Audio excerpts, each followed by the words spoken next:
Hi viewers, welcome back. Welcome back to a new season of Centrally Speaking. We're on at a new date and a new time, and this season we'll be breaking down new issues, some not so new, with new stakeholders. Centrally Speaking is a program that opens up the conversation around important matters of economics and finance, matters of national importance that have an impact on your life. Today we'll talk foreign exchange with Senior Deputy Governor at Bank of Jamaica, John Robinson. But before we hear from our very special guest, let's check in with the streets. What are your views on Jamaica's foreign exchange market? I think the exchange rate is fine, especially for people who always get foreign remittances. I think it's at a pretty good place right now. That's basically it. I mean, me like collect US money, US dollars. One thing I think we can do in terms of fixing this issue is by first focusing on lessening the import bill. Understand, improving on export, because for a small country, we import more than how we export. The foreign exchange market has been relatively stable over the last, I would say, since 2018 to now. We've had periods of volatility, which is normal in foreign exchange markets. We expect the markets to move up and down. So I know there was a lot of angst surrounding the movement in January, but if you look at where we are today, we have recovered some lost ground, and that is how we expect the market to behave generally. So it's not too concerning for me. In order to stabilize the Jamaican dollar, the people need to produce more. The more you produce, is that the less the dollar will come down. You need to stabilize the US dollar against the Jamaican dollar. So the people need to produce more. Right now, the dollar is not enough value, The US dollars is too high. I wonder if the government can step in and make some changes towards our money, Because first time, $5 could have buy so much things. And now I say $10 dash way, $20 dash way, and what have you. So they let the government step in and so him could have do and be half a Jamaican and the dollars, Because the dollar not value nothing again.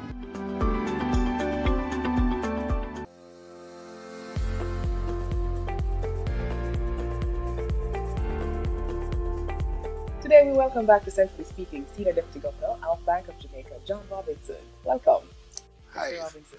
Hi, Sheena. Hi, Anna. Thank you for joining us. Happy to be here. Sir John, so tell us, how does Bank of Jamaica see the foreign exchange market at this time? The foreign exchange market has evolved into one that's become fairly efficient. Buyers and sellers can come to the market and transact their business in a transparent and secure way. The market has sufficient liquidity, And by that meaning right. that it can handle most transactions without a hitch, Okay. and the actual volumes traded are rising over time. So we're fairly happy with the conduct of the market. You mentioned that the foreign exchange transactions can be handled without a hitch, because there is sufficient money for buyers and sellers. But what is the specific role of the deposit-taking institutions, the commercial banks, the cambios, in the foreign exchange market? Those institutions actually make the market.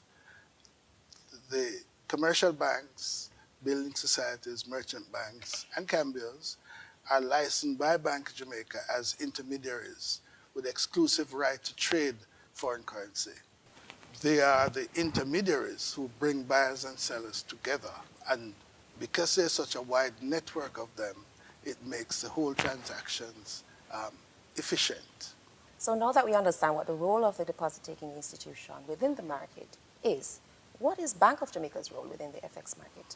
Bank of Jamaica's key role is to oversee the functioning of the market to ensure that buyers and sellers interact in an orderly way. From time to time, there are log jams. That is to say that supply is not enough to meet the prevailing demand, and Bank of Jamaica will step in at those times to restore order. What are some of the measures that are implemented by the central bank to manage the foreign exchange market? One of them that's fairly widely known is that we have introduced an auction system. We call it B-Fix-It, Yes. where we sell and buy foreign exchange in a very transparent way. That way, dealers can state their own price without Bank of Jamaica setting the price, and therefore pass that on to their customers. We have also, in recent times, been working with the deposit-taking institutions and the end users to promote the use of forward contracts. That's an arrangement where an end user can enter into a contract with their buyer, And with their user bank. meaning a company, an individual. A company who has foreign exchange needs can arrange with their bank to have those needs satisfied at some future date at a price which they're agreeing now. And that takes a lot of pressure off the spot market. Okay. And as you will have heard, we are soon to launch a foreign exchange trading platform Right. Yes, we Yes. did. which Yes, will we did. facilitate We're coming trading, tonight. trading among intermediaries, so that when one dealer is short, there's a mechanism by which they can fill their demand by buying from another dealer in a transparent way. I just wanted to just clarify for us the forward contracts. So just by example, today we make an agreement that I'm going to buy foreign exchange from you, and I'm going to buy it today for $1.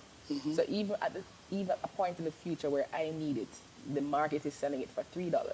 I'm still buying it from you for $1. That price is agreed today Right. for delivery at some future point. Okay. Okay. So Okay.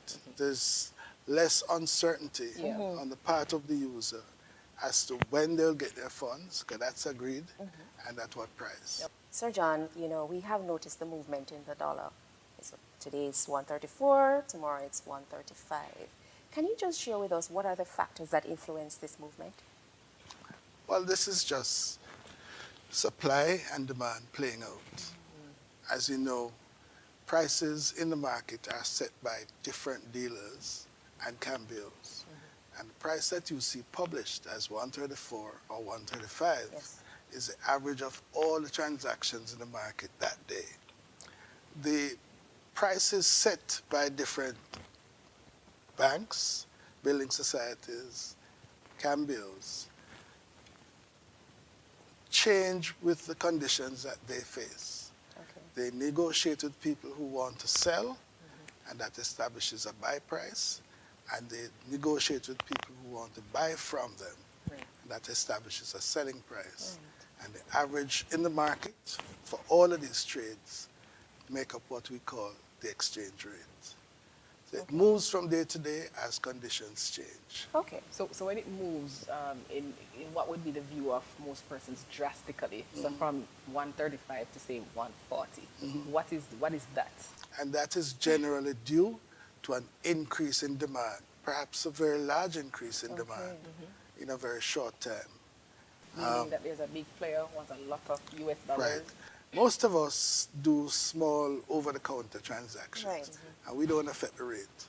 Yes. But big Not with our companies, Amazon transactions, no. no. But big companies that require millions at any time Right. have the ability to move the rate in one direction or the other. And that's what you see in those big swings. But the normal day-to-day changes merely reflect the fact that different dealers have different prices on each day, and on average, they may lead to a different change, different average from it was yesterday. Okay. Well, I hope in the minds of our viewers, you'd have just dispelled what people might be thinking, that there's no control over the rate, but it's just the market conditions at any particular time. That's a key influence, just the changes in demand and supply throughout the market. Okay. Okay. Sir John, we want to thank you for joining us today. And obviously, there's a lot to explore in relation to the foreign exchange market. So we will have to continue this discussion next week, right? I'll be back. Thank you.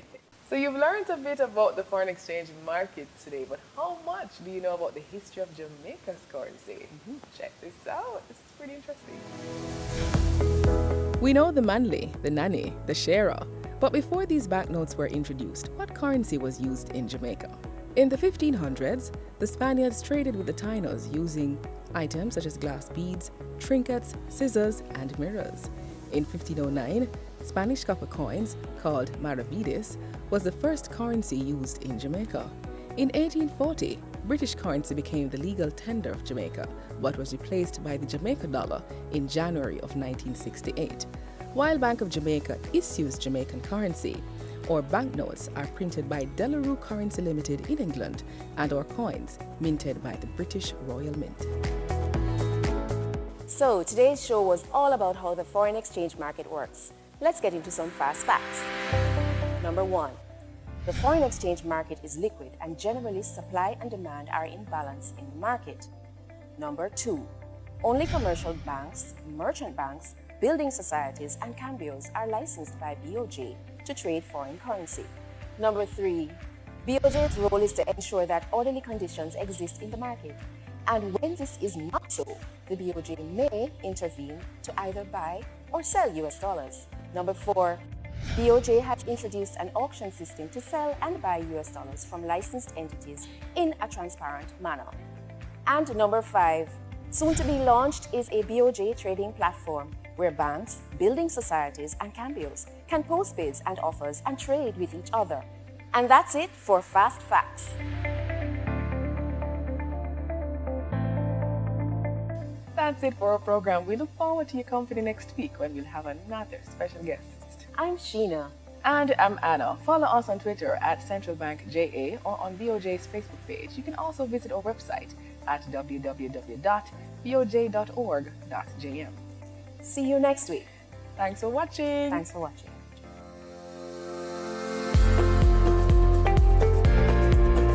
Centrally Speaking is a production of Bank of Jamaica.